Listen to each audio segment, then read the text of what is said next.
This is the three prisoners problem by me and Fedor. So this paradox involves three prisoners, prisoners A, B, and C, and all three are sentenced to execution.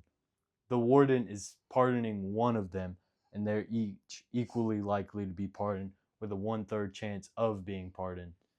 Um, Prisoner A, who's waiting to see if he's going to be executed or not, asks the warden to name one prisoner who is going to be executed, not himself. The warden responds with B. Um, so the question is, does the probability that is pardoned change after hearing that B will be executed? So this question right here, this is a paradoxical question. Now, our intuition would say that knowing that B will be executed would increase the chance that A's chance would increase the A's chance to be 1/2, since now it seems that A or C will be executed, right? But mathematically, A's probability will remain at 1/3, and this is why this is a paradox, because it goes against our intuition. Now, for some mathematical support, the events in the scenario are that A is pardoned, B is pardoned, and C is pardoned. Now, the probability of A pardoned is 1/3, the probability of B pardoned is 1/3, and the probability that C is pardoned equals 1/3. Now, this is all before we know that B is being executed. So, if B is being executed, these scenarios would change. So, for the first scenario, A is pardoned, so B and C are executed. The warden can honestly say that B is executed because B is being executed, so this event must exist.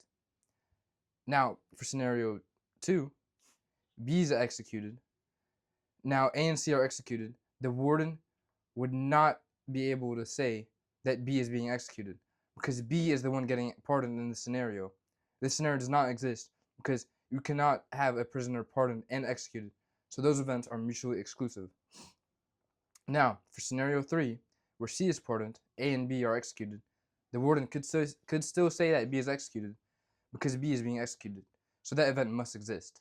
Now, the only possible scenarios where the warden can truthfully say that B will be executed are where A is pardoned, given that B and C are executed, and where C is pardoned, given that A and B are executed.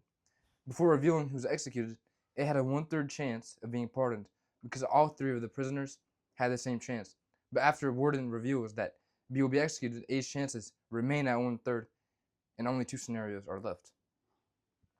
The probability that A is pardoned, given that the warden says B will be executed, equal to 1/3.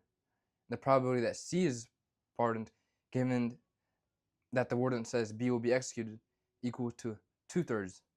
So A's probability of execution does not change at all, and it remains at 1/3. Now, for more in-depth explanation, we can use the Bayes theorem, which explains it mathematically even better. Now, for the Bayes theorem, the probability that A given B equals the probability that B given A times probability of A divided by probability of B occurring. So now let P of A, P of B, P of C be the prior probabilities before it's revealed that B will be executed. So A, B, C are pardoned. So each of these is 1/3. They're all equal. Now we want to find the probability that A is pardoned, given that B is executed, and the probability of C is pardoned, given that B is executed. So if A is pardoned, the warden must choose between B and C, and if B and the probability that B is executed, given that A is pardoned, equals to 1/2. Now, if B is pardoned, he cannot say B is executed, so the probability that B is executed, given that B is pardoned, is 0. It's mutually exclusive. Now, if C is pardoned, he must say that B is executed, and the probability of B being executed, given that C is pardoned, equals to 1. Now, you might be wondering why we need these calculations. So that will be further used in the Bayes theorem calculation showed there. Now, to find the total probability that the warden says B is executed, we have to use the formula of sum of probabilities before it is revealed that B is guaranteed execution. Now, if the total probability that B will be executed would be the probability of B executed given that A is pardoned times the probability of A being pardoned plus the probability of B being executed given that B is pardoned times the probability of B being pardoned plus the probability of B being executed given that C is pardoned multiplied by the probability that C is pardoned. Now, the total probability that B will be executed equals to 1/2 times 1/3 times 0 times 1/3 times 1 times 1/3. And you get the number of 1/2. Now, that number that I just said, it'll be using the base term calculation. Now, let's look at that. So the probability that A is pardoned given that B is executed would be the probability that B is executed given that A is pardoned times the probability of B being times A being pardoned.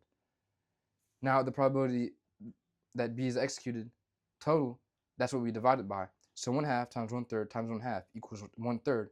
So that's the probability that A is pardoned given that B is executed, which is the number that we got before. Now the probability that C is pardoned given that B is executed equals to the probability that B is executed given that C is pardoned times the probability that C is being pardoned divided by the probability that B is executed, the total probability. And that would equal to 1 times 1/3 times 1/2 divided by 1 times 1/3 divided by 1/2, which will equal to 2/3. And the probability that B is pardoned given that B is executed, we can automatically assume that it's 0 because mutually exclusive events, they cannot occur, so it's 0. Now, as a conclusion, the probability that A is pardoned given that B will be executed equals to 1/3, and the probability that B is pardoned given B is executed is 0, and the probability that C is pardoned given that B is executed equals 2/3. And that's how we got those numbers on the previous slide. Now, Logan will show a more visual representation of how this works.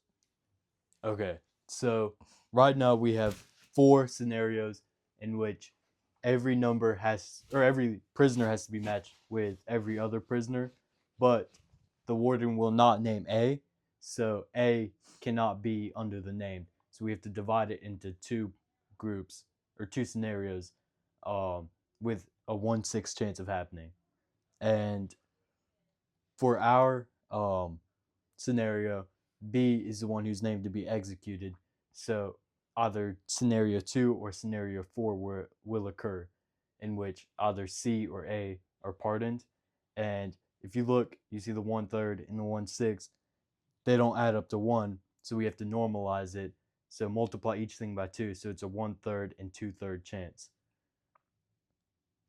Now we will do our simulation, but we don't have a Promethean board to write on, so we will be using a physical poster. All right.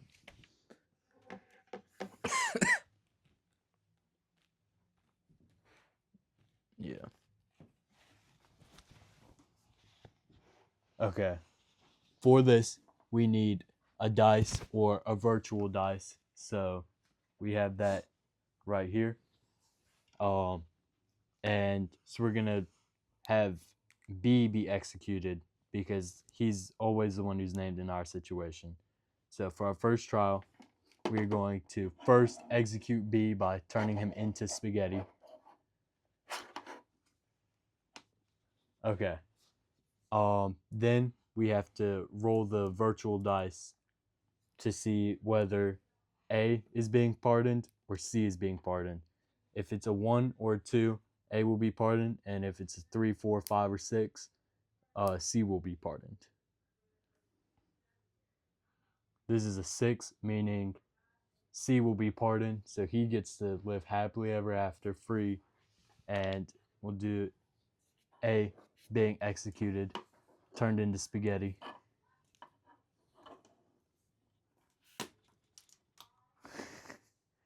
Okay, now for trial 2, again, B is going to be executed. That's a given. So we're gonna have to take B, turn him into spaghetti.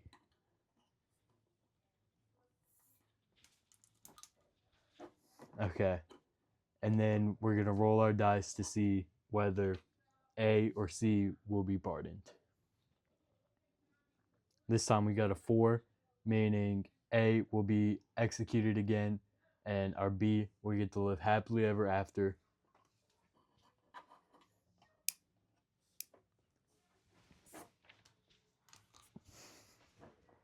Okay, and then our final scenario, final trial, we have to execute B once again,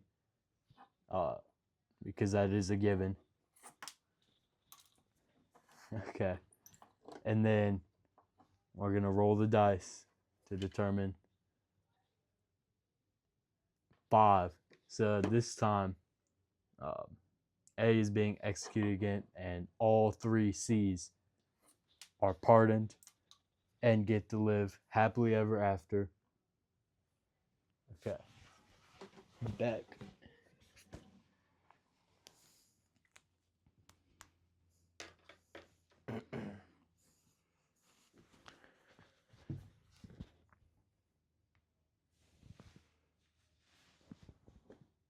Okay.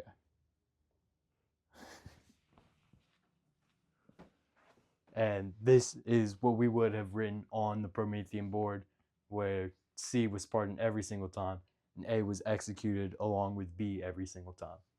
Now,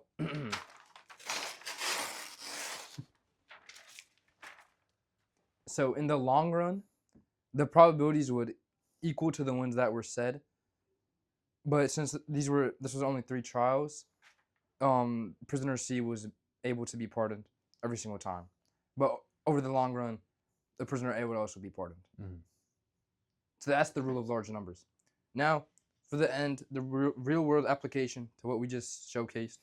So this scenario can be applied in real world situations where decisions are made with little to no certainty, and where where new information can influence outcomes, such as the fact that prisoner B will be executed. Now, as an example, in medical diagnostics, a test result can provide a doctor with new information that may shift the likelihood of a right or wrong diagnosis. Now, if a patient tests positive, the probability of having another diagnosis or a condition can also change. Just like how knowing that B will be executed can alter can alter the odds for A and C. Also, in business, investors who see a 50% chance of success in a potential investment, they can be dead wrong because other factors and other key details, such as competitors' failure, can all influence the probabilities, and it can shift dramatically. Now, this is why this is a paradox. These are our These are the sources that we used. So we had to use a source for Bayes' theorem and the rule of sum. And that is all.